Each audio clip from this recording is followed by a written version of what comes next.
정책 뉴스입니다. 1년 중 꽃소비가 가장 많은 졸업과 입학 시즌을 지나며 실종된 대목을 절감하고 있는 곳이 있습니다. 바로 화훼시장인데요. 농가는 물론이고요. 꽃집 역시 타격을 받아 봄이 왔지만 화훼시장엔 여전히 찬바람이 불고 있습니다. 제가 거리로 직접 나가서 청탁금지법 시행 이후 국민들의 달라진 점을 들어봤습니다. 예전에는 지인들 축하할 일이 생기면 꽃이나 화분 같은 걸 선물을 많이 했었는데요. 네. 청탁금지법 시행 이후로는 난 가격대가 한 5만 원 이상 하다 보니까 그렇죠. 서로 안 주고 안 받는 문화가 정착돼가고 있는 것 같습니다. 지금은 눈치를 보게 되는 거죠. 눈치를? 네. 어떤 눈치? 이렇게 애들 해도 되나, 이 정도는 해도 되나, 이러한 그런 생각. 네. 선물도 이렇게 뭐 식용유나 이런 거 나오고 휴지 이런 거 나오고 티슈 가격 저렴. 꽃다발 같은 경우는 어떤가요?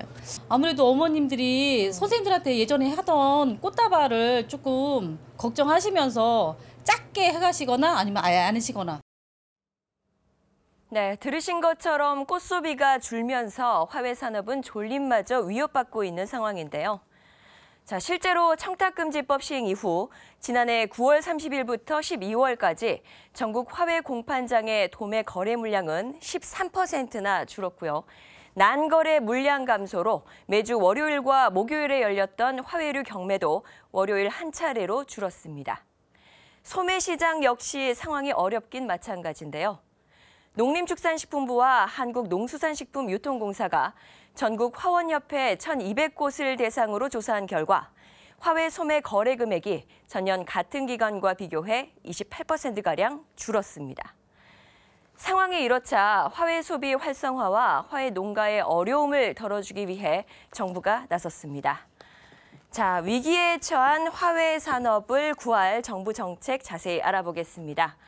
농림축산식품부 원예경영과 방도혁 사무관 나와 계시죠?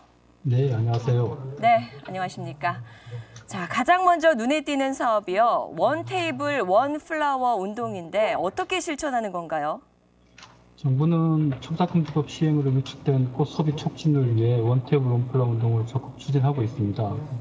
원테이블 원플라워 운동에 참여하고자 하는 기업과 기관은 원티원립 홈페이지에서 꽃집을 선택하거나 인근 꽃집과 꽃배달 약정 체결하고 정기적으로 배송을 받으시면 됩니다.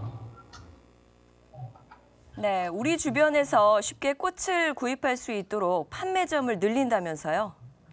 네, 그렇습니다. 꽃 생활화는 꽃을 쉽게 살 수 있는 여건을 만드는 것이 무엇보다 중요합니다. 정부는 꽃 생활화 확산을 위해 슈퍼마켓, 편의점, 커피 전문점 등의 꽃 판매 코너를 설치하여 국민들이 꽃을 쉽게 사는 환경을 만들어 나갈 계획입니다. 네, 화훼의 경우 건강한 묘종이 생명이죠. 품질 관리는 잘 될까요? 크게 걱정 안 하셔도 될 것 같습니다. 편의점에서 판매하는 화훼는 꽃집에서 파는 꽃다발 화분 등과 다릅니다. 편의점에 적합한 펜시용 화훼 상품을 개발하여 오래 두고 판매를 해도 크게 신경을 쓰지 않아도 되는 상품을 판매하고 꽃 관리 방법 교육을 실시할 계획입니다.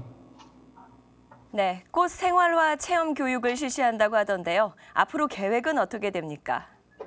그동안 정부는 어린이와 청소년 대상 꽃 생활화 교육을 지속적으로 추진해오고 있었습니다.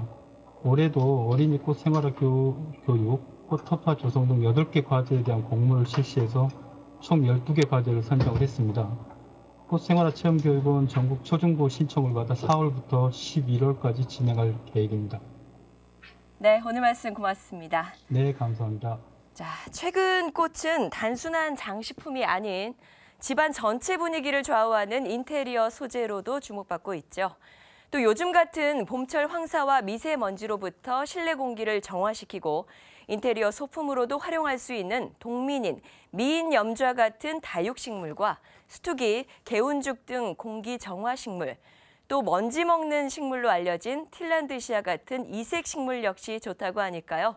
싱그러운 봄 기운과 건강한 에너지를 함께 집에 들여놓으시는 건 어떨까요? 똑똑한 정책 뉴스였습니다.